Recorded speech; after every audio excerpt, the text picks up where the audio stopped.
때문에 묵상기도로 예배를 시작하겠습니다. 같이 묵상기도 드리겠습니다.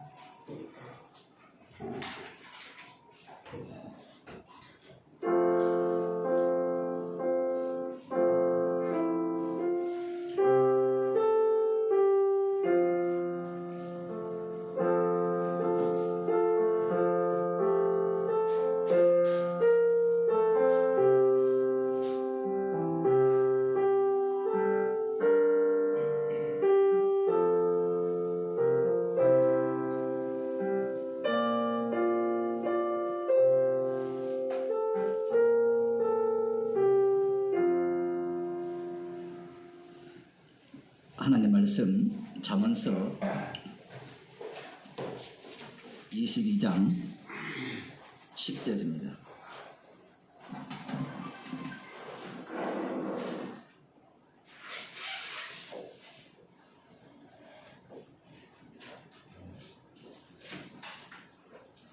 잠언서 22장 10절 말씀을 함께 읽도록 하겠습니다. 구약성경 935조입니다. 거만한 자를 쫓아내면 다툼이 쉬고 싸움과 수욕이 그치느니라. 아멘. 기도하시겠습니다.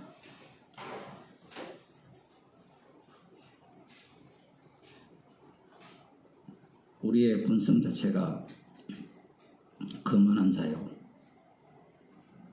모이기만 하면 다툼을 일으키는 흔한 인생들을 부르셔서 십자가 안에서 하나로 만드시고 자랑할 것은 십자가 외에는 아무것도 없는 자로 저희들을 불러주심을 감사드립니다. 이 시간도 성령께서 저희들을 십자가 안으로 인도하여 주옵소서. 예수님 이름으로 기도드리옵나이다. 아멘. 찬송가 133장입니다.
잔잔케 하고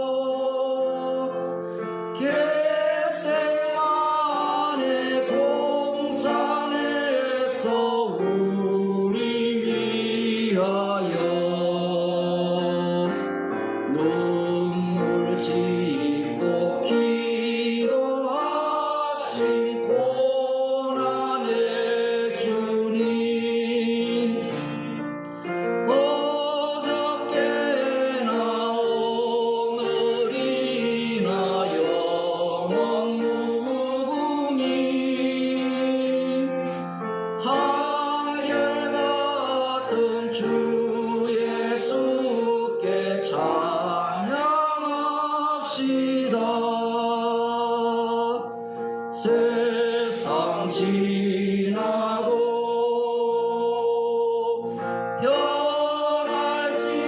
변할지라도 영원하신 주 예수 찬양합시다.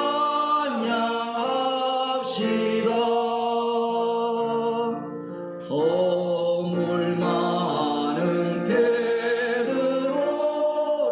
용서하시고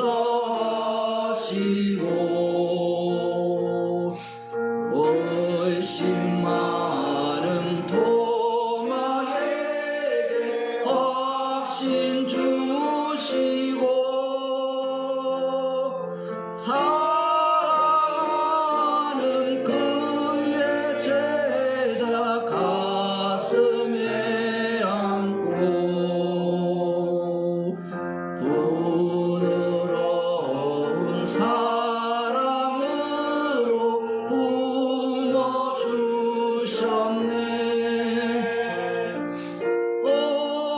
어저께나 오늘이나 영원 무궁히 한결같은 주 예수께 찬양합시다. 세상 지나고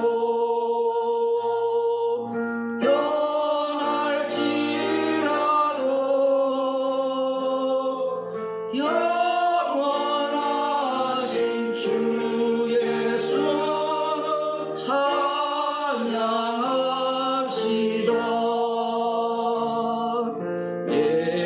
엠마오로 행하시던 주님 오늘도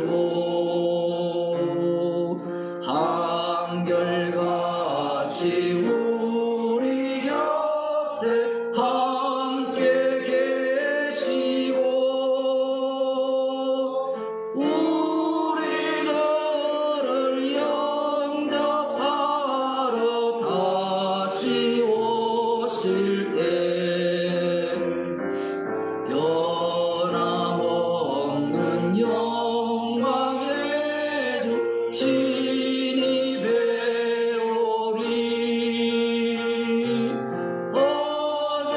어저께나 오늘이나 영원 무궁히 한결같은 주 예수께 찬양합시다. 세상 지나고 변할지라도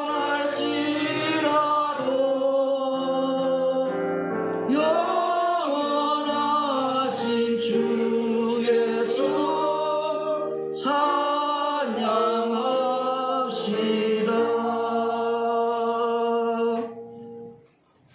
찬송가 219장입니다.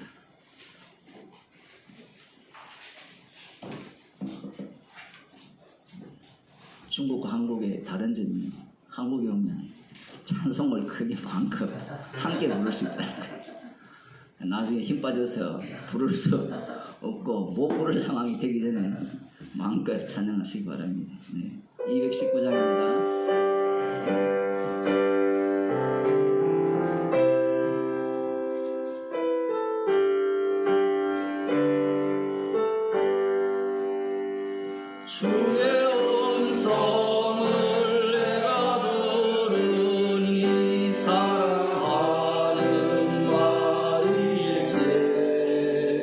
믿는 마음으로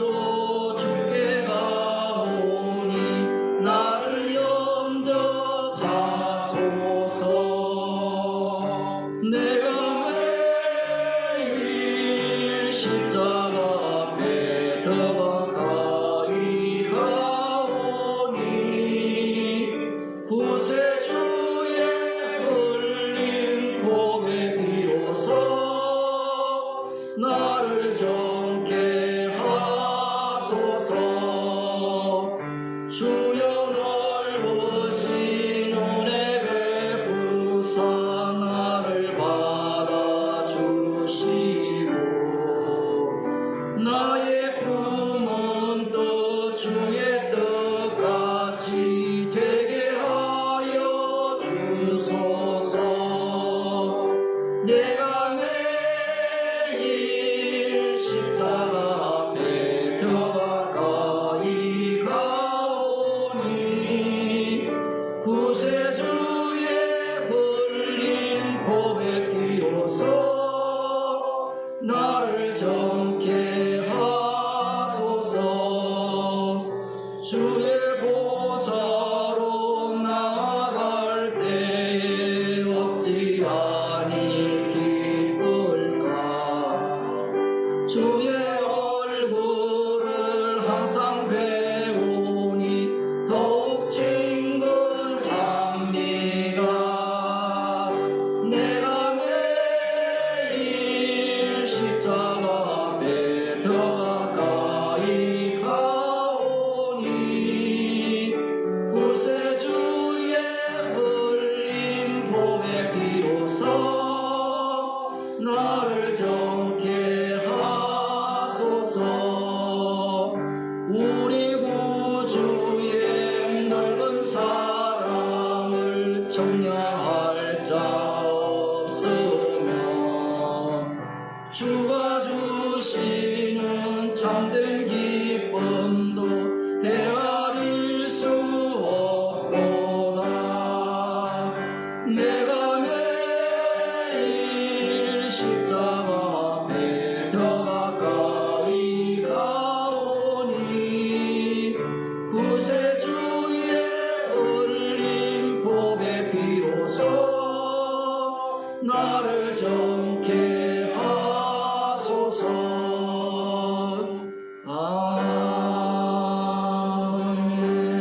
아멘.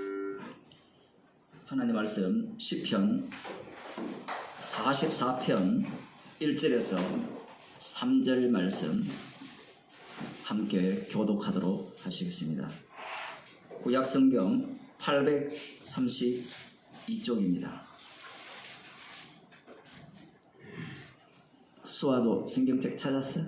네. 같이 읽읍시다. 네. 제가 한 절 읽고 여러분 한 절 읽고 함께 한 절 읽도록 하겠습니다. 고라 자손의 마스길 영장으로 한 노래. 하나님이여 주께서 우리 열조의 날 곧 옛날에 행하신 일을 저희가 우리에게 이름에 우리기로 들었나이다. 주께서 주의 손으로 열방을 쫓으시고 열조를 심으시며 주께서 민족들을 높게 하시고 열조는 번성케 하셨나이다. 함께 읽겠습니다. 저희가 자기 칼로 땅을 얻어 차지함이 아니요 저희 팔이 저희를 구원함도 아니라 오직 주의 오른손과 팔과 얼굴의 빛으로 하셨으니 주께서 저희를 기뻐하신 영혼이다. 아멘.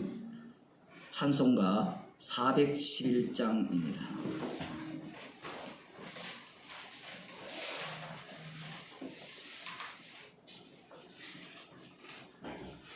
(411장) 부른 후에 우리 정선미 집사님 대표해서 기도해 주시겠습니다.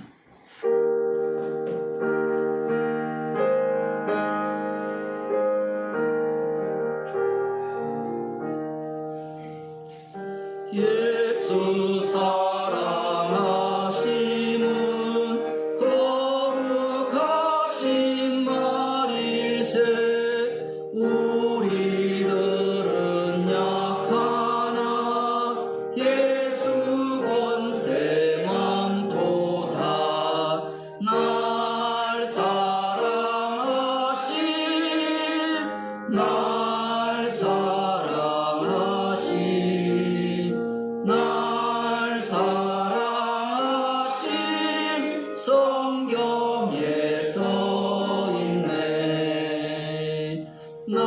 나를 사랑하시고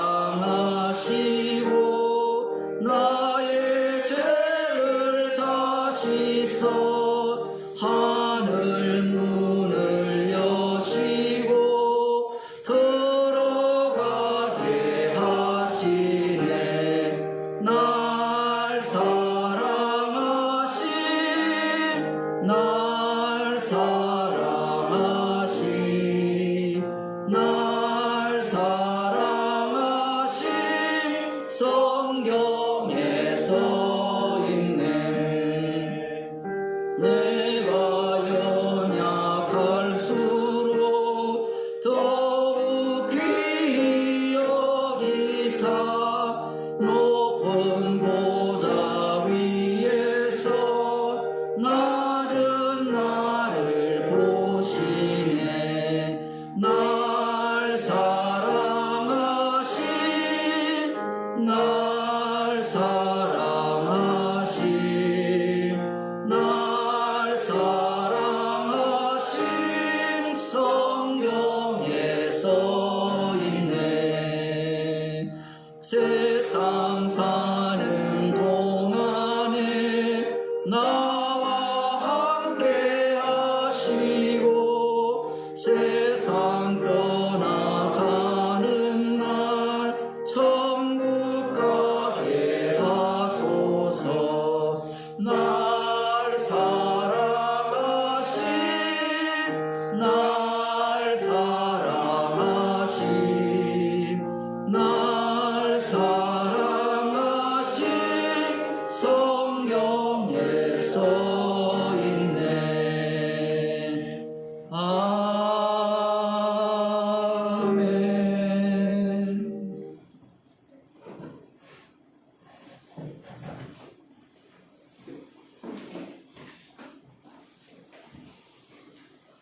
하나님 아버지, 오늘도 십자가의 피를 증거하기 위해 말씀 앞에 서게 하시니 감사합니다. 복음을 열심히 듣게 되면 우리는 마땅히 천국에 가게 될 줄 믿습니다. 그러나 주님께서는 나로부터 출발하는 모든 것들을 부정시켜 버리시고 주님을 핍박하는 자로 드러나게 하십니다. 의롭다고 생각하고 행동했던 나의 모든 행위들을 죄로 바꾸어주시는 주님의 능력 앞에 애통함의 눈물을 흘립니다. 애통함의 눈물 흘릴 때 주님 찾아오셔서 십자가의 그 사랑 없이는 살 수 없음을 고백하게 하시니 감사합니다. 그 은혜로 받은 선물을 자랑하고 소개하는 인생이 되기를 소망하며 예수님의 이름으로 기도드립니다. 아멘.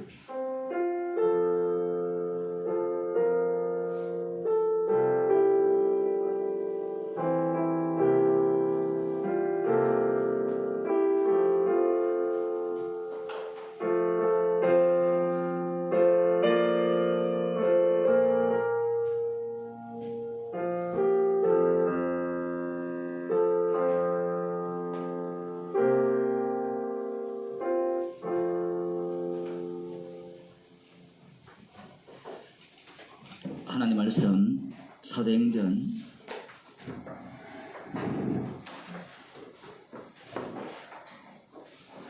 19장 23절에서 34절 말씀을 함께 보도록 하겠습니다.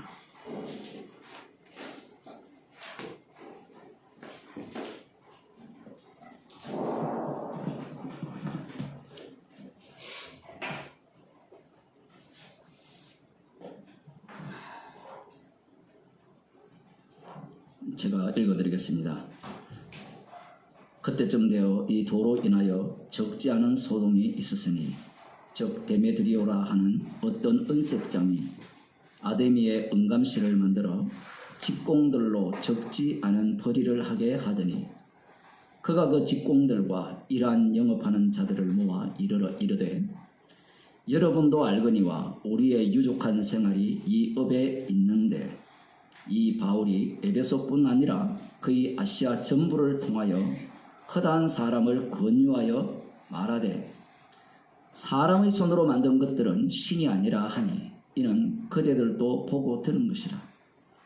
우리의 이 영혼만 천하여질 위험이 있을 뿐 아니라 큰 여신 아데미의 정각도 경홀히 여김이 되고 온 아시아와 천하가 위하는 그의 위엄도 떨어질까 하노라 하더라. 저희가 이 말을 듣고 부운이 가득하여 외쳐 가로되 크다 에베소 사람의 아데미여 하니 온 성이 요란하여 바울과 같이 다니는 마게도냐 사람 가이오와 아리스다고를 잡아가지고 일제히 연극장으로 달려 들어가는지라. 바울이 백성 가운데로 들어가고자 하나 제자들이 말리고 또 아시아 가는 중에 바울의 친구된 어떤 이들이 그에게 통지하여 연극장에 들어가지 말라 권하더라. 사람들이 외쳐 혹은 이 말을 혹은 저 말을 하니 모인 무리가 분란하여 태반이나 어찌하여 모였는지 알지 못하더라.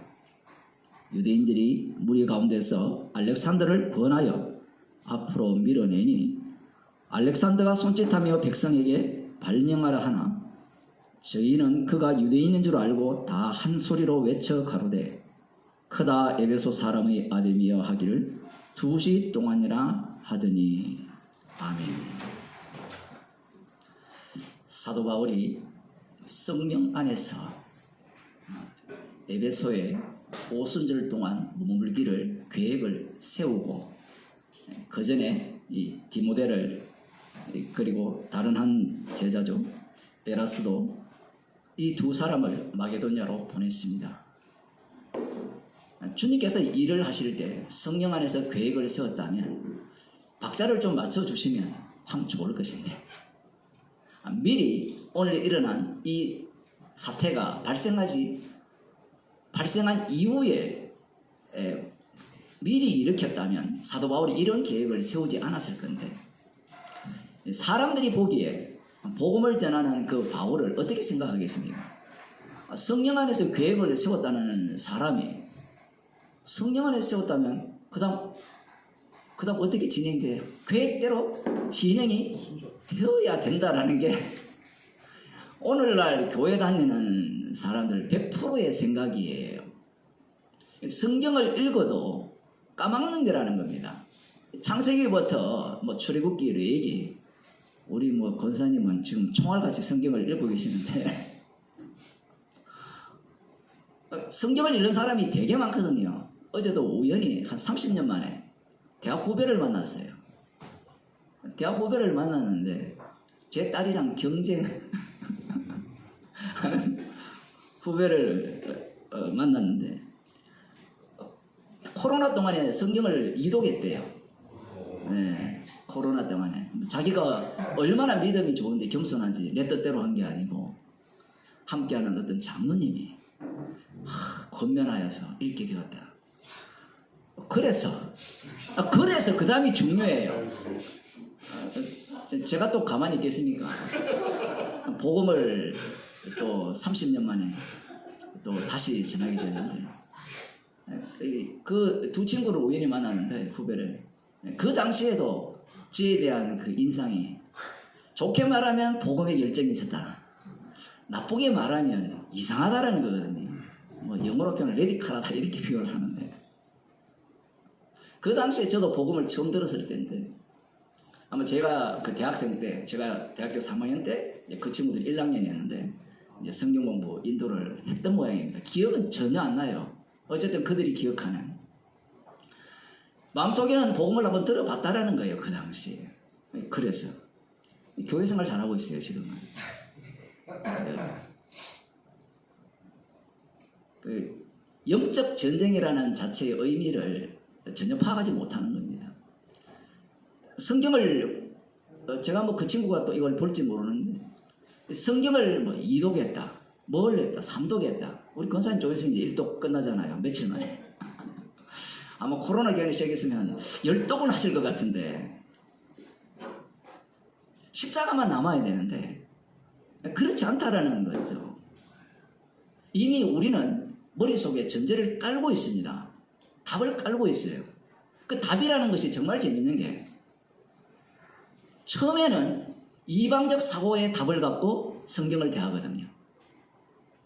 그 다음은 성경 말씀을 바탕으로 해서 답을 갖고 성경을 대해요. 그 성경의 바탕을 갖고 차고 싸워서 답을 낸 자들이 바리새인과 서기관들입니다. 그들이 예수님을 살해해요. 신기하지 않습니까? 성경을 몰라서 예수님을 죽이는 게 아니고 성경을 너무 잘 알기 때문에 예수님을 죽이는 겁니다.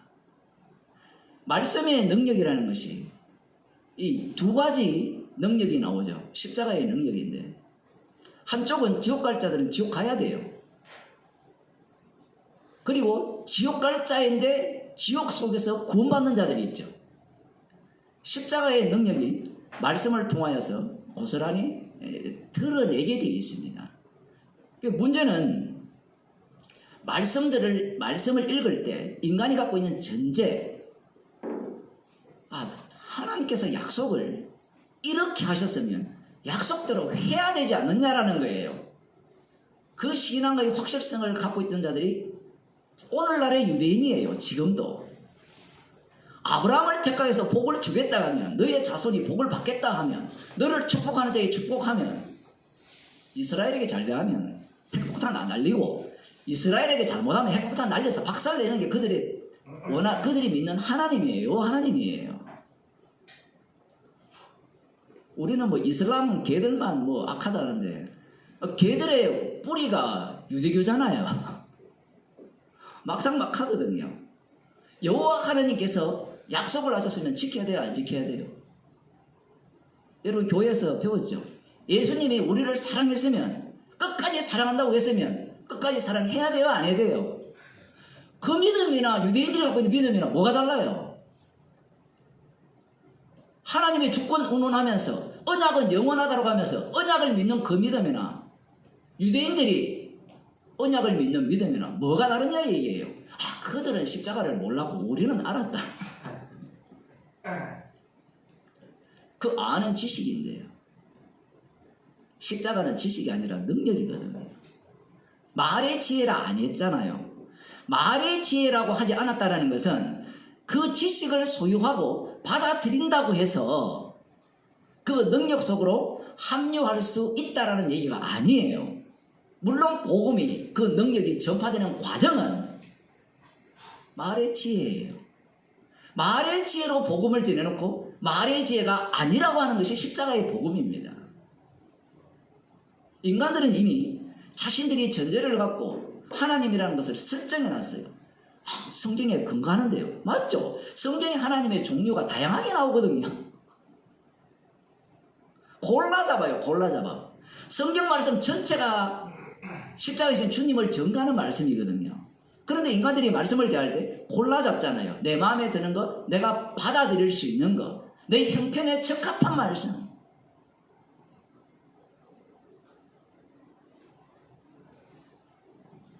우리의 그 신앙이라는 것이 얼마나 헛된가. 우리 그런 마음 가끔 들었잖아요. 말씀을 진짜 이제 복음을 제대로 알았으니까 이제는 내 말씀을 듣고 살리라. 코로나 걸리면 아무도 안 와요.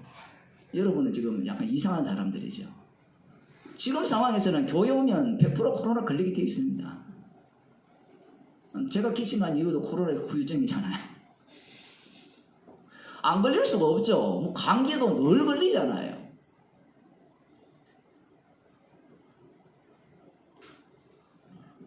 나로부터, 아까도 기도하셨지만, 나로부터 출발하는 그 믿음은 믿음이 아니에요. 그렇게 출발한 믿음을 갖고 있는 사람들은요, 다 병 걸립니다. 정신병 걸려요. 그거 유지하려면요, 암에 걸립니다. 암에.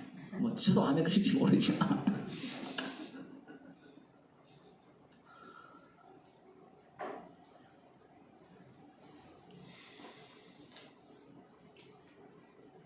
오늘 사건이 사도 바울을 당황케 하는 사건이죠. 제가 사도행전을 설교하면서 늘 그런 말씀을 드렸습니다. 사도 바울은 정인을 했죠. 정인의 특징은 어떠하다 했습니까? 내가 본 것을 증거하는 것도 정인이지만 내가 본 것을 주께서 내가 복음을 전하는 현장에서 똑같이 이루어내시는 것을 보는 자가 정인이에요. 우리는 정인이라고 하니까 내가 본 것을 아는 것을 가르친다 생각하잖아요. 그러니까 사람들이 자기가 주인공이 되는 거예요. 지금 말씀을 전하는 이 자리에 주님이 일을 하고 계시는데 십자가의 능력을 지금 마음껏 펼치고 계시는데 그것을 목격하지 못하면 어떤 자가 되는가 하면 내가 복음을 해냈다가 돼요. 나는 아니오라는 게 안 나오게 돼 있어요. 사도 바울이 성령의 인도하심을 지금 받고 있잖아요. 받고 있다는 것은 죄인 중에 겟으로 계속해서 끌려다니면서 주님의 증인이 된다는 겁니다. 하필 계획대로 되어지는 그때쯤에 지금 큰 소요가 일어났죠. 데메드리오라는 사람이 등장합니다. 이 사람은 은세공업자예요. 부자란 말입니다. 부자인데 이 사람으로 인하여서 이 사람이 어떻게 생각하면 그 창업자인 것 같아요. 아니면 뭐 권력층과 이렇게 결탁이 되어 있어서 독점하는 이 에베소에서 은감실, 이게 옛날 말인데 되게 어렵잖아요. 은으로 이 아데미라는 그 신은 다이아나라는 신입니다. 예, 그 신의 이 신전의 모형을 만들어서 파는 사람이죠. 요즘 또 관광지에 가면 관광지입니까? 하여튼 그 유명한 오래된 사찰이나 그런 데가 다 관광지잖아요. 그리고 뭐 성당도 가보면 유럽이나 이런 데 가보면 오래된 교회 모형들을 팔잖아요. 뭐 그 안에 아데미 신전을 집어넣었는지 모르지만 아마 그지까지는 안 했을 수도 있어요. 그 여기 뭐 내용들을 들여다보면 빈 이 신전 모형 그 신은 어디에 있죠? 그 함부로 모독을 못하니까 에베소 그 지역에 뭐 7대 불가사이라고 하는데 높이부터 시작이가 이 신전이 어마어마하답니다. 뭐 헐어져서 뭐 지금은 뭐 볼 수 없지만 그 모형 신전 모형을 은으로 만들어서 파니까 가격대가 꽤 세겠죠. 물론 그 청층이 또 팔아먹는 사람들이 많잖아요. 관광지에 가면 그 액수에 따라서 어떤 재질로 만든가 다 다르잖아요.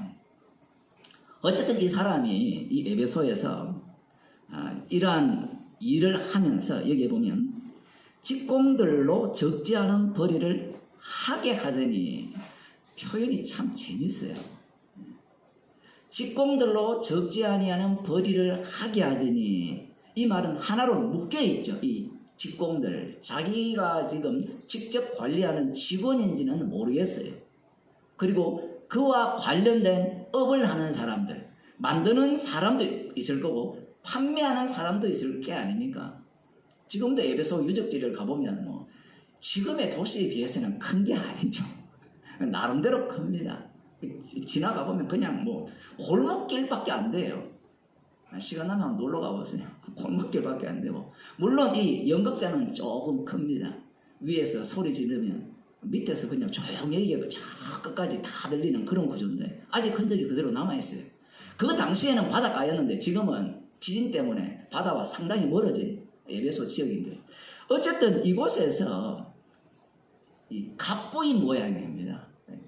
사람들을 충분히 선동할 위치 그리고 이 에베소 지역의 주 신이 아데미 신인 거예요. 그 독점하는 그러니까 돈을 얼마나 많이 벌겠습니까? 이 본문을 그냥 넣어놓은 게 아니에요. 떼돈을 번 겁니다. 재밌는 것은 이 직공들로 하여금 적지 않은 벌이를 하게 했다라고 표현을 하죠.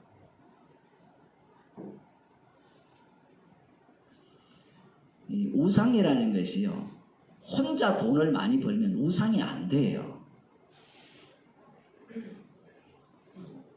나는 가장 많이 벌고 그 다음 내 밑에서 사는 사람들도 많이 벌어야 돼요. 그래야 우상 대접을 받게 됩니다. 그것이 확장성이 있어요. 그게 확장성이 있어서 마지막 마지막 자리에는 그 우상을 사는 자들이 있죠. 그들조차 믿는 자들이라 할 수 있잖아요. 그들조차 혜택이 돌아가야 됩니다. 피라미드 구조죠, 일종의. 사실은 우상이라는 RM이라는 이 우상은 아무것도 아니죠.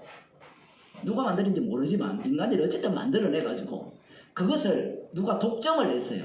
이것이 돈이 되겠다. 여러분, 돈 안 되면요 우상을 안 만듭니다. 절간이 돈이 되기 때문에 절간을 만들거든요. 우리 그 장인어른이 살아계실 때 우리 제가 집은 교회를 안 다니거든요. 교회는 다니죠. 호의적으로 다녔는데 그 동네 옆에 절간을 하나 만들어줬어요. 그 당시에 이제 동장이니까 완전 촌입니다. 촌구석인데 지금은 이제 좀 개발이 돼가지고 그 절간이 떼돈 벌었어요. 그래서 어떤 사람이 그 얘기했어요. 그 장인어른 그 절간을 장인어른 이름으로 만들었으면 얼마나 큰 돈을 벌었겠느냐. 투자 대비 돈이 되거든요. 우리 또 우리 김중우 장로님도 재미있는 말씀을 했거든요. 돈 버는 비법 해가지고 예배당을 만들 때 완전히 기어서 올라와서 겨우 와서 기도할 수 있도록 그런 장소에 만들면 돈을 번다. 그거 다 있어요. 이미 저기 유럽에 가면요 수도원 가보세요. 못 가요. 이 두레박 깎고 저 메라고테입니까? 그 그리스 거기 가면 바구니 타고 올라가야 돼요. 다. 거기 한번 가고자 하는 사람이 그냥 가겠습니까? 예? 빈손으로 가겠어요? 절간도 마찬가지죠. 왜 절간에 가면 그 화려한 것들을 우리가 볼 때는 유치빵구잖아요. 그죠? 근데 거기만 그래요? 러시아 정교회 회당에 한번 들어가 보셨습니까? 그리스나 여러분 여행 관심이 없잖아요. 여행을 가더라도 그런 데 안 가보죠. 가능하면 절간을 꼭 들어가 보시고요. 성당을 꼭 들어가 보세요. 우리 마음속에 무엇이 자리 잡고 있는지가 다 보입니다. 러시아 정교는 지성소와 성소를 구분해 놨어요. 그 영향을 그대로 교회가 받아가 여기는 강단이니까 애들 올라오지 말아요. 우리 어릴 때. 우리 못 올라갔어요. 언제 올라가는가? 딱 한 번 올라갈 때가 있죠. 크리스마스 때 연극할 때. 밑에서 안 보이니까.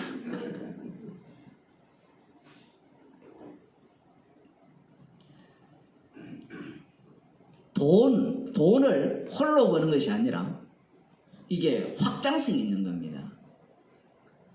그 우상을 만들어서 배급을 할 때, 그 우상을 향하여 기도할 때, 기도가 응답이 안 되면 그 우상의 그 모형을 사겠습니까? 그것은 또 어떤 효과를 누리는가 하면 에베소에 사람들이 응감실 이게 모형이 확장이 되면 효력이 있더라 하면 다 어디로 갈까요?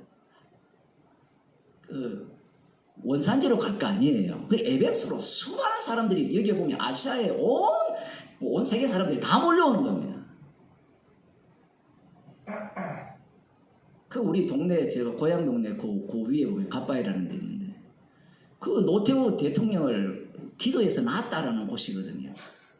여러분 별로 관심이 없죠. 그런데 그 이후로 때만 되면 대입시험 때나 아니면 뭔가 자기가 원하는 때가 되면요 돈 들고 살 들고 다 올라옵니다. 그 꼭대기 가면 뭐가 있는가 하면요 살을 붓는 곳이 있어요. 공양미를 갖고 올 거 아니에요. 그것도 이제 귀찮아가면 그 입구에 가면 공양미 파는 데가 있는데 그러면 그 위에서 이 중이 이거 짊어지고 내려야 될 거 아니에요. 힘들잖아요. 관을 하나 만들어가지고 붓는 겁니다. 쫙 보면 하루에도 엄청난 양의 그 살이 쏟아져 내려오죠.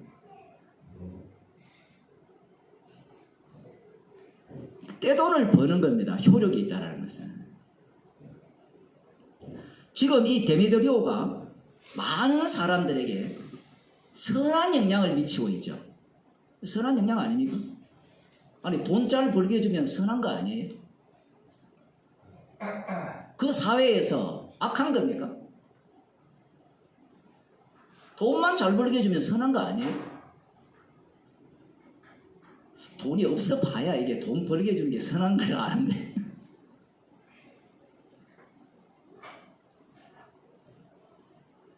그가 그 직공들과 이러한 영업하는 자들을 모아 이르되 여러분도 알거니와 우리의 유족한 생활이 이 업에 있는데 정말 솔직하죠. 이방인들의 고백입니다. 중심이 어디에 있어요? 다이아나 신에게 있습니까? 아니면 유족한 생활에 있어요? 유족한 생활에 있죠. 그런데 외형적으로는 뒤에 보면 뭘 내세웁니까? 크도다 에베소의 아덴이야. 자기들끼리는 알아요. 돈벌이 하는 그 목사들이 그러거든요. 목사들이 모이면 진하게나 목사 말고요. 적어도 담임 목사든가 아무튼 그 목사들 차를 적어도 벤츠 끌고 다니는 목사들. 옛날에는 그랜저만 해도 대단했거든요. 그 목사들이 모이면 우리끼리 이야기를 하는데 교회가 이번에 뭐 아까 권사 취임하는데 뭐 해줬는데 지금 몇 평에 사는데 그런 얘기 안 할 것 같죠? 여러분이 아셔야 되는 것은요, 십자가 복음이 안 오는 것은요, 돈을 사랑하는 자들만 모인 곳입니다. 그것은 주님의 말씀이에요. 우리끼리 이야기인데, 그러니까 목사가 설교를 하면서 그 중에 부자 되는 사람도 있을 거 아니에요. 그러면 부자 되는 사람을 앞장 세우게 되면 사람들이 효력이 있을 것이다. 또 참 주님께서 마귀를 사용하여서 거기에 장단을 잘 맞춰주시잖아요. 물론 그 원칙대로 안 되거든요. 안 되는데 인간들은 이 믿고 의지하고자 하는 마음이 강력합니다. 그래서 그들이 하는 행위를 따라하게 되는 거예요. 그러다 까불다가 죽는 경우도 있잖아요. 40일 뭐 금식기도 하면 주님 만날 수 있다 해가지고 하다가 죽은 사람이 있거든요. 우리 제가 사는 중국의 그 동네에도 죽었어요. 죽은 뇌에 발견돼가지고 40일 금식기 돼도 지옥 갑니다. 첨한 건 아니죠. 뭐 365일 금식에도 지옥 가요. 십자가의 피가 천국으로 인도하지 지 금식이 무슨 천국으로 인도를 합니까? 그러한 어떤 헛상들을 계속 제공하면서 마치 효력이 있는 듯이, 그런데 효력이 있는 듯이가 아니라 효력이 있어요. 있으니까 사람들한테 먹히는 겁니다. 그런데 우리끼리 이야기인데 우리가 이 일로 인하여서 유족한 생활을 한다는 겁니다. 풍족한, 최소한 대매드리고 자기는 최상위층 0.1%로 살고 있다면 그 밑에 있는 사람들은 5%, 10%에 살고 있는 거예요. 탑 클래스 정도에 살고 있는 겁니다. 표현을 하면. 이 정도 되면 이들이 말빨이 있을까요? 없을까요? 말빨이 세죠. 언론이 뭐 국민을 대변한다고 백날 이야기해도 돈 가진 자들이 언론을 장악하면 끝이에요. 대한민국은 자유민주 국가이기 때문에 그럴 리가 없다. 뭐 그럴 리가 뭐가 없어요. 다 자기가 똑똑하다 그러잖아요. 복음 외에는 진리가 없습니다. 사실도 없어요. 모든 게 조작이죠. 듣더라도 듣는 우리도 조작해서 듣거든요. 어떤 일이 있었다 하면 그렇냐라고 들으면서도 자기 스스로가 다 조작해버려요. 왜냐하면 언어라는 자체가 내가 말하는 것과 상대가 듣는 언어가 달라요.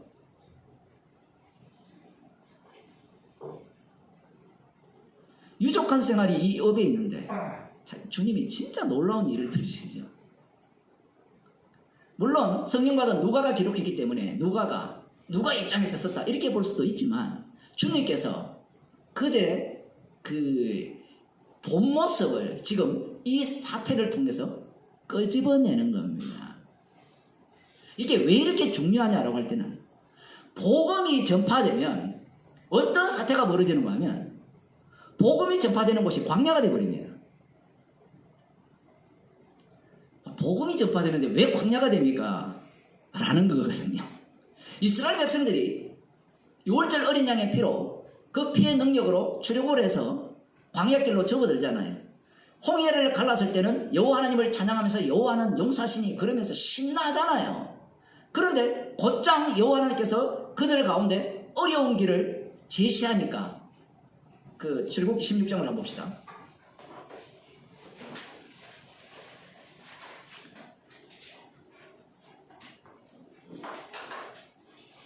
15장 끝에 보면 엘림이라는 곳에 종려나무 70주가 있었기 때문에 뭐 사막의 오아시스라고도 볼 수 있는데 아주 행복하게 그곳에서 시간을 보내다가 이 하나님께서 그들을 인도하시죠. 어디로 인도합니까? 신광야에 이르니 애굽에서 나온 후 제 2월 15일이라 한 달, 한 보름 정도 지났는가?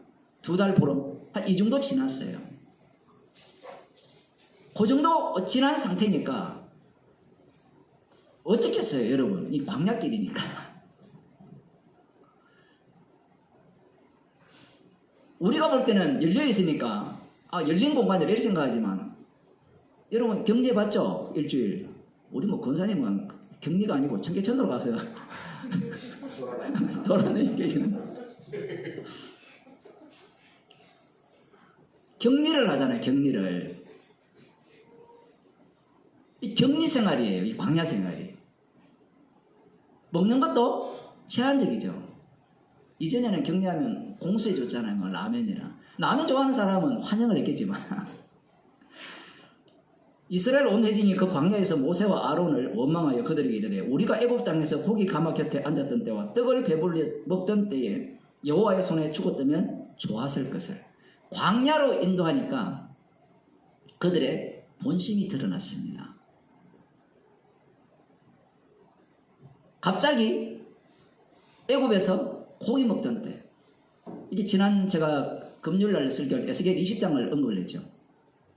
그들이 애굽에 있을 때 무슨 짓을 했다 했습니까? 우상을 섬겼다 했죠. 우상을 섬겼는데 돌이키라고 했는데 안 돌이켰다 했죠. 그래서 하나님이 그들을 심판하려고 하다가 나의 이름을 그들 가운데 더럽히지 않게 하기 위해서 아브라함과 이삭과 야곱에게 하신 언약을 기억하여서 그들을 애굽 땅에서 인도해내신다. 이렇게 말씀합니다. 6월절 어린 양의 피로 구출을 받아도 그들의 본 모습은 하나도 안 바뀝니다. 우리라고 다른 게 아니에요. 십자가로 산다는 것은 날마다 죄인이라는 거예요. 날마다 죄인인데 차이점이 있어요. 광야로 인도함을 받는다는 겁니다. 애굽은 광야로 인도함을 받았어요? 못 받았어요? 못 받았죠. 그게 차이점이에요. 한쪽은 십자가의 심판성과 구원성을 증거하는 증인이라면 다른 한쪽은 심판만 보여주는 저주받는 자의 모델만 될 뿐이라는 거예요. 그 차이점을 알지 못하면 그게 그거지 않느냐 이렇게 나오거든요. 한쪽은 십자가가 안 나와요. 십자가는 두 요소가 있다 했잖아요. 한 요소만 보여주는 역할밖에 못 보여주는 겁니다. 지금 사도 바울이 복음을 전했거든요. 어떤 복음을 전했습니까? 이들이 이렇게 이야기합니다. 다시 사도행전으로 가서 이 바울이 에베소뿐 아니라 그의 아시아 전부를 통하여 허다한 사람을 권유하여 말하되 왜 이 바울이라고 이야기하는지 아시겠어요?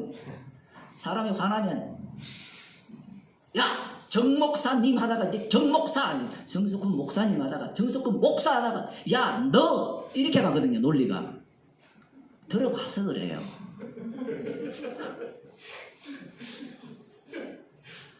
분노를 표현하는 방식은 언어밖에 없거든요. 지금 우리가 성경을 읽을 때는 이 데메드리오가 별로 화가 안 난 것 같죠? 우리 여러분 똑같습니다. 우리 다 똑같아요. 주님의 긍휼이 없으면 죄인 중에 개수가 안 되면 자기가 주의 자리로 올라가기 때문에 모든 것이 원망의 대상이고 저주의 대상이 돼요. 데메드리오가 지금 상당히 위기에 처한 겁니다. 아직까지는 그 영향이 미래에 어떤 영향? 이 데메드리오 입장에서는 바울이 전하는 것이 복음이 아니죠. 복음이 아니고 완전히 이거는 복음은 기쁜 소식인데 아주 나쁜 소식이에요. 데메드리오 입장에서는. 왜냐하면 유족한 생활이 날아가잖아요.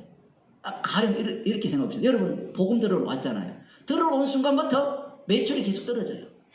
작년 매출이 떨어졌으니까 이거 어떻게 됐는지 모르겠는데 계속 떨어졌어요. 그러면 그것이 나쁜 소식입니까? 기쁜 소식입니까? 사실 복음은 그것과 상관이 없거든요. 복음은 그것과 상관이 없어요. 이미 사망에서 생명으로 옮겼기 때문에 어떤 일을 당하더라도 십자가의 용서하신 은혜를 자랑하라고 베풀어 주신 주님의 사랑과 은총과 축복인 거죠. 데메드리오 입장에서는 성령을 못 받았잖아요. 못 받았으니까 어떤 입장에 놓여 있습니까? 유족한 생활, 유복한 생활, 부유한 생활. 어제 그 후배 친구 아들한테 어릴 때는 야, 너 크면 돈 벌면 나 람보르기니? 람보는 뭐예요? 람보르기니인지 뭔지 그거 사달라고 하니까 아들이 그랬대요. 사주겠다고. 근데 컸어. 지금 이제 대학 갈 나이가 되니까 안 사주겠대요. 왜? 너무 비싸서. 그래서 내가 그랬어요. 네가 돈 더 벌면 되지. 속마음은 아버지한테 사주기 싫다는 건데 그런 것들을 사서 타고 다니든지 집에 그런 자동차가 3대 4대 있든지 그러면 나쁜 소식이 아니라 기쁜 소식이죠. 순복음이 그런 식으로 장난을 쳤거든요. 그 당시에는요, 예수 안 믿어도 다 부자 됐어요. 중국을 보면 그렇잖아요. 왜 예수 믿어서 부자 됐습니까? 때를 잘 만난 거잖아요. 다른 나라에서는 뭡니까? 그 1차 산업인가? 수공업 안 할 때 다 공내 때문에 다 쫓아냈잖아요. 그리고 배부르면 어려운 일 안 하잖아요. 지금 직장이 없는 게 아니잖아요. 한국이. 직장을 지금 직원을 못 구해서 난리잖아요. 많은 돈을 안 주니까 그런 거잖아요. 그런 기회를 타서 부자가 된 거잖아요. 그런 식으로 이제 이 복음을 기쁜 소식으로 생각한 겁니다. 만일에 이 데메드리오가 바울이 복음을 전하는데 바울의 적대자들이 엄청나게 생겨가지고 우리는 아데미 여신을 더 열심히 섬기겠습니다 라고 했으면 이런 일을 할까요? 안 할까요? 기쁜 소식이에요. 너 많이 전해. 그런데 지금 상황이 그렇지 않은 겁니다. 주께서 지금 완전히 유대인이든 이방인이든 모두가 다 우상 숭배자들이잖아요. 그들 가운데 복음이 떨어지니까 그들 가운데 주께로 돌아오는 자들도 있고 동시에 바울의 얘기를 들어보니까 이 인간의 미래를 생각하잖아요. 이 이야기가 강력하게 전파가 되면 이 뭐라고 하는 겁니까? 권한다 하거든요. 설득한다라고 이야기해요. 바울이. 복음은 설득이 아니거든요. 그들의 입장에서는 설득처럼 들리는 거예요. 야, 왜냐면 저들이 설득을 했거든요. 아데미가 어떤 효력이 있는지 알아? 그 아데미라는 이 신도요. 지역마다 다 달라요. 효력이. 바알 신도 마찬가지거든요. 하나님 다 다르잖아요. 예? 하나님의 의미가 다 다르다니까요. 옛날에는 배만 안 걸게 해주세요. 그게 하나님이고 요즘은 어떤 하나님입니까? 코로나 안 걸리게 해주세요. 아니면 더 부자 되게 해주세요. 아니면 강남에 집을 사게 해주세요. 다 다르다라는 겁니다. 하나의 의미가. 설득을 한 거예요. 그러면 상대가 그 이야기를 듣고 설득을 당한 거예요. 이 복음에 대해서 이 사람이 생각하는 방식은 바울이 설득한다고 생각한 겁니다. 설득이 된다라고 생각해요. 그래서 사전에 차단하겠다는 거예요. 복음이 사전에 차단이 됩니까? 감옥에 집어넣어도 복음이 접어나는데. 이 사람은 복음을 어떤 식으로 보는가 하면 사람의 일로 보는 거예요. 상당히 중요한 말 아닙니까? 복음은요, 사람의 일이 아니에요. 십자가에 달려 죽으시고 부활하신 주님의 일입니다. 그게 안 보이면 사람들은 이 일을 사람의 일로 생각을 하게 되죠. 그때부터는 뭘 제거합니까? 십자가를 본격적으로 제거하는 거예요.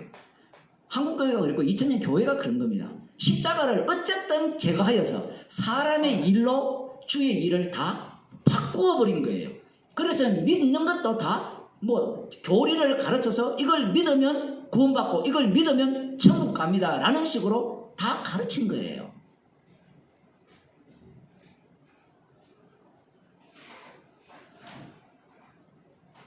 유족한 생활에 위협을 느꼈기 때문에 이 바울이 에베소뿐만 아니라 그의 아시아 전부를 통하여 허다한 사람을 권유하여 말하되, 지금 터키 지방 전체 지역이라고 볼 수 있습니다. 사람의 손으로 만든 것들은 신이 아니라 하니 이는 그대들도 보고 들은 것이다.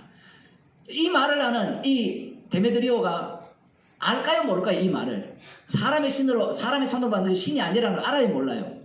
알죠. 이게 재밌는 겁니다. 여러분 그 부처하게 기도하는 사람들 물어보세요. 신으로 믿는다 하죠. 대화해보세요. 진짜 신이냐 물어보세요. 아니 나중에 내가 어쨌든 뭔가 이 도움이 필요하기 때문에 찾을 뿐이야. 이 데메드리오는 왜 이 사람의 손으로 만든 것을 신이라 이렇게 믿고 있어요? 믿고 있는 게 아니라 믿는 채 하는 거죠. 돈 때문에 그런 거예요. 돈 때문에. 오늘날 목사들이 예수님을 주님으로 믿는 채 하죠. 왜 그렇습니까? 성경 말씀이 하나님의 말씀이라 백날 쳐놓고 성경 말씀대로 안 하잖아요. 성경 말씀 이야기하면 벌써 다 죽으시거든요. 재미없잖아요. 성경 말씀은. 특히 권사님들, 장로님들은 더 주무시죠. 왜? 오래 들었다 아닙니까? 웬만한 성경 이야기는 다 알거든요. 구약 이스라엘 같아요. 기가 닦지 않도록 들었다는 거예요. 그게 중요합니까? 현실이 중요하지. 그럼 현실에 맞는, 상황에 맞는 내가 기뻐하는 복음을 내놓으라는 거거든요. 그걸 주는 겁니다. 목사들도 알죠. 지도 믿음이 없으니까. 그 오는 이 교인들은 뭘 원하는지를 알아요. 꼭 이거 상담하는 거 있잖아요. 니즈, 내담자, 그 사람의 요구가 무엇인지를 콕콕 집어주는 사람이 설교자라는 사람이에요. 그런데 십자가 복음은 요구를 어떻게 들어줍니까? 그게 바로 지옥 갈 이유입니다.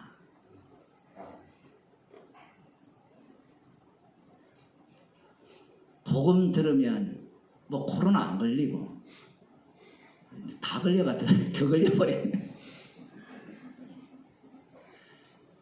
그 순간 미신이 되는 거예요. 복음이.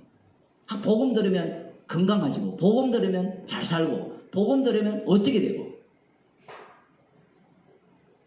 만일에 그렇게 될 경우에는 큰 시험에 되겠죠. 거꾸로. 복음 듣고 난 뒤에 부자 된 사람들 시험했던 줄 아세요? 이스라엘 백성들이 약속의 땅에 들어갔을 때 배가 부를 때 주님을 걷어차버립니다. 가난할 때는요, 이게 진짜 생명의 길인 줄 알고 뭐 얼마나 열심히 말씀을 배웠습니까? 그죠? 물론 할 일이 없어서 배운 사람도 있겠지만 내내 일하고 말씀을 듣고 사모하고 나중에는 어때요? 많이 들었다 아닙니까? 다 한 거 아니에요. 사람의 손으로 만든 것들은 신이 아니라. 아멘 하면 되는데 아멘을 절대로 못하죠. 왜? 사람의 손으로 만든 것이 신이 아니면 내가 뭐 먹고 사느냐 얘기입니다. 이것은 마치 이런 거예요. 여러분이 뭐 사업체나 여러분의 직장이 여러분을 먹여 살리지 않습니다 라는 말씀과 똑같은 거예요. 그거 없으면 뭐 먹고 삽니까? 사람들이 오해하는 게 그거예요. 자기가 일을 해서 그 일한 대가로 자기가 먹고 산다고 생각해요. 사람이 떡으로 사는 것이 아니라 하나님 입에서 나오는 모든 말씀으로 산다. 다 알죠? 많이 들었다 아닙니까? 그죠? 다 알죠? 어느 순간에 그것이 망하면 안 돼. 그것이 사라지면 안 돼. 그것이 우상이 되는 거예요. 그래서 누구를 붙듭니까? 살아계신 여호와 하나님이시여, 나의 힘이 되신 여호와 하나님이시여. 이것은 망하면 안 됩니다. 이거는 조금 너무 수준 낮은 기도니까 주님의 영광을 위하여서 여호와 하나님 영광을 받으셔야 되지 않습니까? 이 기도를 누가 하는 건 목사가 하죠. 내가 이 교회에 목회를 해야 먹고 살잖아요. 그거하고 뭐가 달라요? 교인들이 얼마나 악한 거 하면요, 이 복음을 전하는 목사에 대해서는 이 눈이 이만큼 올라있는데 자기에 대해서는 나는 관대하다 이렇게 이야기하거든요.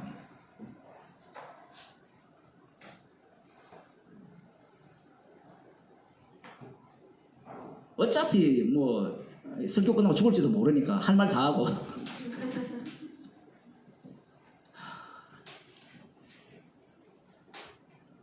우상이 데메드리오를 보면 야 참 이 사람 참 어리석다. 어리석은 게 아니라 우리가 이 자리에 있는 거예요 지금.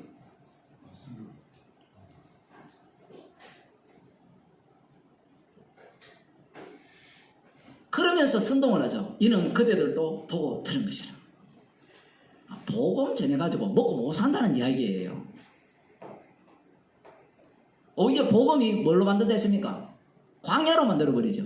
광야로 만들어버리니까 누구를 쳐내죠? 모세와 아론을 공격하면서 여호와 하나님을 쳐내버립니다. 주님을 쳐내는 거예요.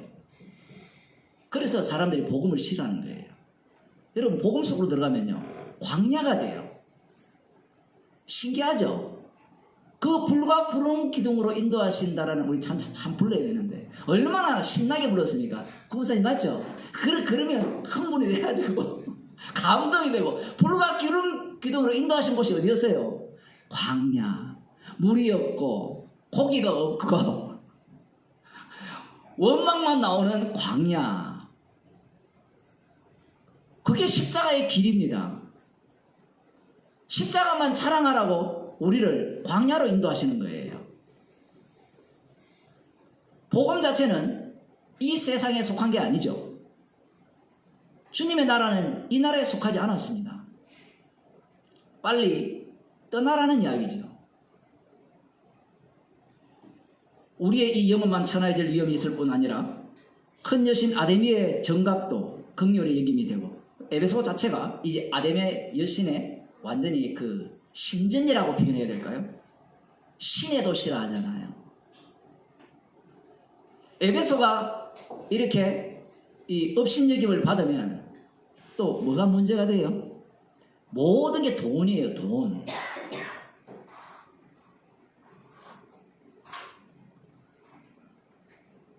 유명한 관광지가 생기면 돈이 들어오잖아요. 근데 돈이 안 들어오면 그 관광지가 어떻게 해야 돼요? 망하죠. 지금 사도 바울이 전하는 이 복음으로 인하여서 만일에 손으로 만든 것이 신이 아니라면 사람들이 이 순례길을 올까요, 안 올까요? 오지 않겠죠. 그러면 응감실, 모형 신전도 팔리지 않을 거고 그것이 안 팔리면 연동이 되죠. 어떻게 연동이 됩니까? 그들이 판 돈으로 소비를 해야 될 거 아니에요. 소비를 안 하면요 모든 게 막혀버리죠. 맞습니까? 제가 아는 경제 논리가 소비가 안 되면 마지막에 소비자가 그걸 안 사버리면 위쪽이 다 막혀요. 근데 위쪽은 왜 끄떡도 안 하는가? 소비를 안 해도 수출하면 살거든요, 자기들은. 여러분 그걸 몰랐죠? 소비자들은 소비 안 해도 그 밑에 사람은 죽어요. 근데 좀 위에 있는 계층들은 다 수출해서 살거든요. 관심이 없습니다. 지금 이 사람은 이걸 알고 있는 거예요. 에베소가 경륜의 힘을 받으면 우상이 무시당하는구나. 그래서 지금 이 말을 하는구나. 돈과 엮여 있습니다. 돈. 그러니 에베소도 굉장히 부유한 도시라고 볼 수 있는 겁니다. 그래서 지금 이렇게 얘기합니다. 위엄도 떨어질까 하노라. 천하가 위하는 그의 위엄도 떨어질까 하노라. 교묘하죠, 말을. 유목한 생활을 못하는 게 원래 이유인데 그걸 뭘로 감춰버립니까? 이 신의 위엄도 떨어진다로 감춰버리죠. 연기를 정말 잘하는 겁니다. 우리끼리는 유복한 생활이 문제가 되고 이것이 외부로 나갈 때는 신의 그 위상이 떨어진다라고 외치는 겁니다. 그 밑에 있는 사람들은 이 데메트리오와 같은 마음을 똑같이 갖고 있어요. 똑같이 부자 되고 싶고 돈 많이 벌고 싶은 마음을 갖고 있는데 단지 그들은 신의 위엄을 높임으로 말미암아 어떻게 부자가 될 것이라는 생각을 갖고 있기 때문에 이것은 빼버리고 그걸 이야기를 하는 겁니다. 그러자 저희가 이 말을 듣고 분이 가득하여 외칩니다. 왜 분이 가득했습니까? 돈벌이가 안 되거든요. 어떤 우리 집사님은 목사님 만난 이후에 4천만 원 날렸다는데 웃자고 하는 이야기하셨는데 분이 가득한 이유가 뭐냐라는 거예요. 재산에 문제가 생겼거든요. 그것보다 사람이 화낼 이유는 없습니다. 원래 가진 자들이 다 하거든요. 이 적개심이 어디를 향합니까? 바울을 향하고 있는 거예요. 바울이 주동자입니다. 지금 복음을 전하는 주동자거든요. 소문이 좀 퍼졌을 거 아니에요. 온 동네 다니면서 휘젓고 다니거든요. 미꾸라지 한 마리입니다. 우리가 볼 때는 바울이 굉장히 뭐 사회에 선한 영향을 미치다는데 완전히 악영향이에요. 악영향. 사업 전반을 무너뜨리는 복음이에요.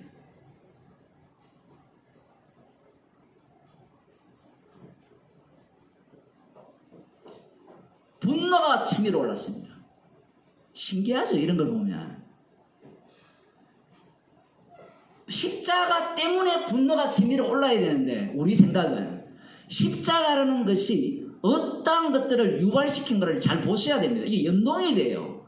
직접적으로 십자가를 공격하는 경우는 거의 없습니다.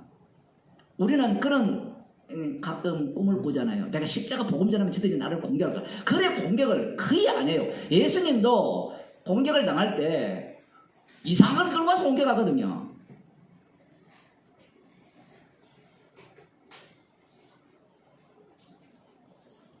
물론 율법을 폐하고 성전을 헌다는 이것을 시비를 갖고 왔지만요. 그들이 뭐 때문에 죽이려고 합니까? 자기 민족 안 멸망하려고 죽이거든요. 이가 딱딱 안 맞다 얘기입니다. 그 민족 멸망하지 않는다라는 자체를 추적해 들어가면 십자가가 필요 없다는 얘기거든요. 사람들이 오해하는 게 그런 거거든요. 뭔가 정확하게 전하면 그것 때문에 내가 저 사람들이 공격할까? 그럴 거 아니에요. 그것으로 인한 그 파급 효과죠. 물결이 저기까지 미치니까 이 복음과 전혀 상관이 없는 것 같은데 복음의 대적자로 등장 안 합니다. 그러면서 에베소의 아데미여, 크다 에베소의 아데미여, 이 할 때는 구호가 끝내줍니다. 크다 에베소의 아데미여. 이 구호 속에 모든 게 다 담겨 있습니다. 에베소의 번영과 축복 다 담겨 있어요. 왜 이렇게 외칩니까? 이미 그 동네는 그러한 꿈을 꾸는 사람들이 다 함께 모여 있기 때문이에요. 그러자 온 성이 요란하여 바울과 같이 다니는 마게도냐. 신기하죠? 뒤에 보면 왜 모였는지도 모르고 왜 모였는지 모르지만 크다 에베소의 아데미여 하는 그 말에 지금 데메트리오는 요 바울과 그 일행들을 제거하고 그 바울만 날리려고 하죠. 그 우두머리만 날리면 밑에는 다 날아갈 거라 그런 예상을 하는데 그래서 바울만 제거하기 위해서 지금 선동을 하는데 나머지 사람들은 그 목적을 몰라요. 목적은 모르는데 어쨌든 이 크다 에베소의 아데미라니까 그건 자기들도 동의하는 부분이잖아요. 따라가는 겁니다. 가이오와 아리스도고를 잡아가지고 일제히 연극장으로 달려가는지라 인민재판 하겠다는 겁니다. 만일에 이 자리에 바울이 있었으면 바울은 죽임을 당했어요. 지금 지금 바울이 숨었는지 어떻게 됐는지는 몰라요. 물론 뒤에 보면 바울이 이 자리로 들어가려고 하거든요. 들어가려고 한 이유가 뭘까요? 죽으면 죽으리라잖아요.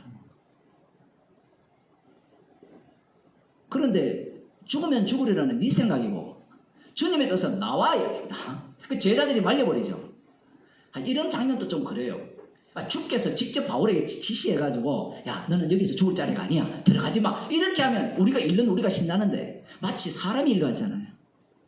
주님의 일이 자기 백성 속에서 일어나는 일이기 때문에 사람들은 갈피를 못 잡는 겁니다. 제자들이 말리죠. 말리니까 사도 바울이 어떻게 합니까? 말리니까 어떻게 하겠어요? 못 가죠. 그러면 제자들에게 너희들 조용해. 나는 죽으면 죽으리라. 나는 가야 돼. 이렇게 해봤자 제자들을 이길 수가 없어요. 주께서는 아직 죽일 타임이 아니기 때문에.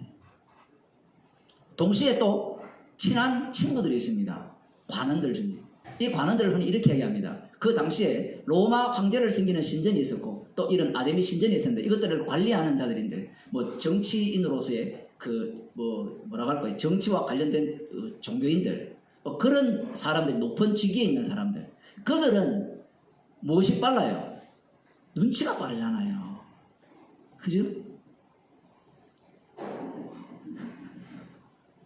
눈치가 빠르다고 하면 우리 자신을 보면 자기가 분야에 있는 그 분야에 대해서 얼마나 빠릅니까? 이거 바울이 들어가면 이건 100% 죽는다는 겁니다. 그래서 통제해서 못 가게 말리는 거예요. 주님이 일을 이렇게 합니다. 우리 같으면 여기에서 바울이 들어가서 복음을 전해서 회개할 자들을 회개시키고 아마 그런 사람 되게 많을 거예요. 들어가서 또 믿는 자가 있을지도 모르니까. 주님은 뜻은 항상 우리의 뜻과 맞지 않아요. 이 항상이라는 게 중요합니다. 결국 못 들어가고 사람들이 외쳐 혹은 이 말을 혹은 저 말을 하니 모인 무리가 곤란하여 태반이나 어찌하여 모였는지 알지 못하더라. 원래 여러 명이 모이면 수많은 사람이 모이면 지 하고 싶은 말만 다 하잖아요. 우리가 또 다 같이 이래 모이고 시끄러워가 무슨 말 하는지. 자 그런데요 이들이 하나 되는 사건이 발생해요. 계기가. 그 사건이 뭔가 하면요 유대인들이 무리 가운데서 알렉산드르를 권하여 앞으로 밀어내니 알렉산더가 손짓하며 백성에게 발명하라 하나. 이 알렉산더가 불의 장색인지 바울을 괴롭게 한 그 사람인지 그렇다라고 하는 사람도 있고 아니다는 사람도 있고 이 사람이 예수 믿는다 하는 사람 알렉산더 여러 명이 나오는데 몰라요. 그런데 여기에서 유대인들이 이 알렉산더를 권하여서 앞으로 내밀잖아요. 강제로 내민 게 아니에요. 그들이 합심하여서 대표자로 알렉산더를 그들 가운데 내세운 겁니다. 왜 내세웠느냐라고 할 때는 이들이 분위기가 심상치 않은 걸 간파한 겁니다. 바울 때문에 누구도 문제가 생길 것 같아요. 유대인의 회당, 자기들도 문제가 생길 것을 눈치챈 겁니다. 그래서 알렉산더를 권하여서 대표자로 세워서 저 바울 저놈은 유대교가 아니야. 지금 유대교 이단이야. 이 얘기를 하고 싶어 한 거예요. 본심이 드러났죠. 바울의 모습에서는 무엇이 드러났습니까? 바울은 주님과 함께 죽고자 하죠. 그런데 유대인들은 자기들이 살고자 해요. 예수님께 찾아온 그 부자 청년, 무엇을 하여야 영생을 얻으리까? 예수님을 누가복음에서 시험한다라고 나오고 마태복음에서는 그냥 나오는데 어떤 사람이라 이렇게 나오는데 그 사람의 마음가짐이 무엇이냐라고 할 때는 여호와 하나님을 믿는 목적이 분명한 겁니다. 영생을 얻는 방법이라는 거예요. 그러면 그 영생 속에는 율법에 의하면 무엇까지 담겨 있습니까? 축복까지 담겨 있는 거예요. 그들은 남은 자로서 이 땅에서는 어떻게 살아야 됩니까? 영생을 얻은 자로 부자로 살아야 되는 거예요. 그게 율법대로 사는 자가 누리는 축복이라는 겁니다. 그래서 이들에게는 십자가라는 것이 미련한 겁니다. 어리석은 거예요. 죽음은 저주잖아요. 저주 속에 생명이 있다라는 것을 이들은 상상하지 못하는 겁니다. 그런데 사도 바울은 주님과 함께 죽는 것이 소원이거든요. 왜냐하면 그 죽음 속에 생명이 있다는 것을 이미 받았고, 받은 자기 때문에 요한계시록 14장 13절에 나온 것 같이 주 안에서 죽는 자들이거든요. 왜 성경을 그렇게 표현 안 했는지 모르겠어요. 번역을 할 때. 다 죽은 자들은 자라고 표현했거든요. 그 자라는 단어가 죽은. 주 안에서 죽는 자예요. 이미 성도는 주님과 함께 죽은 자예요. 그 복음을 바울은 담고 있는 겁니다. 담고 있기 때문에 죽어야 된다. 이 논리를 펴지 마세요. 보여주는 것이 다예요. 정인이기 때문에 때가 되면 죽이십니다. 그들과 달리 유대인들은 살아야 된다는 겁니다. 이렇게 됨으로 말미암아 그들도 누구를 섬기고 있죠? 우상을 숭배한다는 것을 고스란히 드러내고 있다는 겁니다. 여호와 하나님이 우상이에요. 왜 데메드리오가 복음에 대해서 대적합니까? 유복한 생활, 그것이 사라질까 해서 대적하죠. 딴 이유는 없습니다. 교리 갖고 지금 시비 거는 거 아니에요. 그러면 유대인들은 왜 복음에 대적하는가? 간단해요. 이 생활이 천국인의 삶이 아니라는 이야기입니다. 그리고 저들이 저렇게 복음을 전하면 자기들의 지위가, 위치가 흔들릴 수 있죠. 더 중요한 것은 그들이 기다리는 메시아 왕국과는 전혀 다르죠. 바울이 전하는 메시아 왕국은 십자가 안에서 만들어졌고, 자기들이 기다리는 메시아 왕국은 다윗 왕으로 오시는 그분이 세우는, 지금 데메드리오가 지금 누리고 있는 그 부요함에 더 부요한 왕국을 가는 그런 세계를 지금 기다리고 있잖아요. 그런데 저 바울 때문에, 복음 전하는 바울 때문에 자기들도 잘못하면 죽임을 당하고 제거당할 수가 있잖아요. 제거당하면 안 된다는 겁니다. 십자가 복음의 파급력이 이상하게 미치죠. 그들의 악마성을 이렇게 드러내는 겁니다. 그러면서 왜 모였는지, 이 사람은 이렇게 말하고 저렇게 말하고 왜 모였는지 모르는 자들이 이 유대인 알렉산더로 인하여서 발명한다, 변론하려고 한다는 거예요. 우리는 그렇지 않다는 것을 변론하려고 하는 그 점에 이들이 이 사람이 유대인 줄을 알았어요. 그러니까 알렉산더가 에베소에서 꽤 유명한 인물인 겁니다. 유대인으로서. 그러니 바로 알아보죠. 바로 알아보니까 저놈은 누구를 섬겨죠? 여호와 하나님을 섬기는 자잖아요. 그러니 이들이 어떻게 합니까? 저희는 그가 유대인 줄 알고 다 한 소리로 외쳐가로되 그다 에베소 사람의 아데미여 하기를 2시간 동안이나 하는 겁니다. 옛날에 강화문 광장 또 어디에요? 서초동 모여가지고 2시간만 했습니까? 3시간, 4시간. 크다 에베소 사람의 아데미여 했잖아요.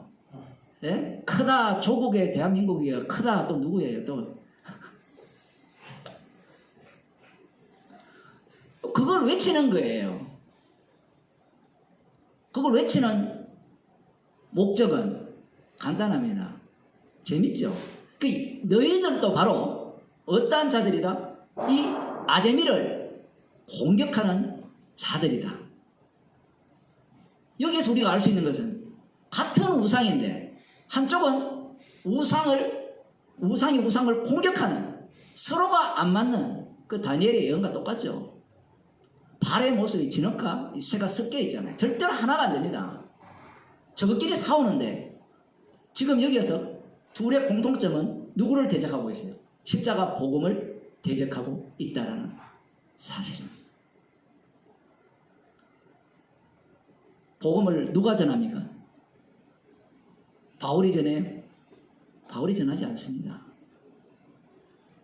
죄인된 바울을 통하여서 주님이 친히 그가 외치는 복음의 내용으로 그 능력을 그 현장에 드러내는 겁니다. 그 바울은 증인이죠. 주님의 일하심을 두 눈으로 직접 목격하는 겁니다. 철저하게 강팍해 할 자들은 강팍해버려서 더 우상숭배로 빠져버리게 만드는 거예요. 그들에게 복음은 광야예요. 성도에게 복음은 광야입니까? 생명의 길입니까? 생명의 길이죠. 예수님께서도 말씀하셨죠. 생명의 길은 좁은 길이라 했죠. 좁은 길은 찾는 자가 적다 했습니다. 성도에게는 좁은 길입니까? 넓은 길입니까? 의미가 없어요, 그게. 성도는 이 복음 자체가 성도가 가는 길이 다 좁은 길이거든요. 누가 볼 때? 저쪽에서 볼 때. 광야길이죠. 그런데 광야길이 생명의 길이잖아요.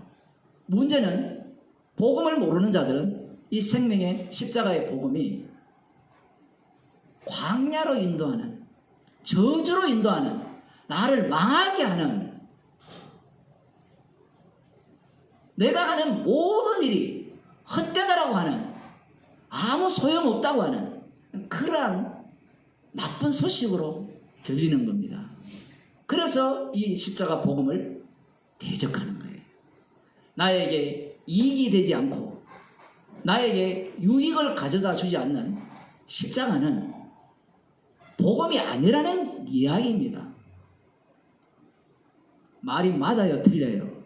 앞부분 내용은 다 맞아요. 왜냐하면 복음은 이 세상에 속한 게 아니죠. 만일 이 세상에 속하였다면 우리를 잘 살게 하고 부자 되게 하고 영원히 이 지구를, 우주를 불바다 안 만들고 더 나은 것 세계로 갱신하는 그러한 어떤 주님의 일이 펼쳐져야 되겠죠. 그런데 주님은 다 불태워버립니다. 아까 방금 말했던 그런 걸 믿는 자들이 가득해요, 오늘날 교회가. 이 세상에 속하지 않는 복음이기 때문에 이 세상 사람들에게는 자기를 유익하게 못할 것이라 생각하고 광야길이라 생각하고 강력하게 거절하고 전해합니다. 기도하시겠습니다. 하나님 아버지, 저희들에게 긍휼을 주셔서 은혜를 주셔서 광야길로만으로 들려졌던 그러한 소식이 복음으로 들리게 하셔서 생명의 길로 저희들을 인도하시고 이끌어 주심을 감사드립니다. 주님의 증인으로서 복음을 전하기에 주님의 일하심을 친히 목격할 수 있는 그러한 자리로 저희들을 인도하심을 감사하는 주의 백성이 되게 하여 주옵소서. 주 예수 그리스도의 은혜와 하나님 아버지의 크신 사랑과 성령의 교통하심이 십자가 지신 주님이 친히 일하시는 현장을 목격하기를 소원하는 주의 백성에게 축원하옵나이다.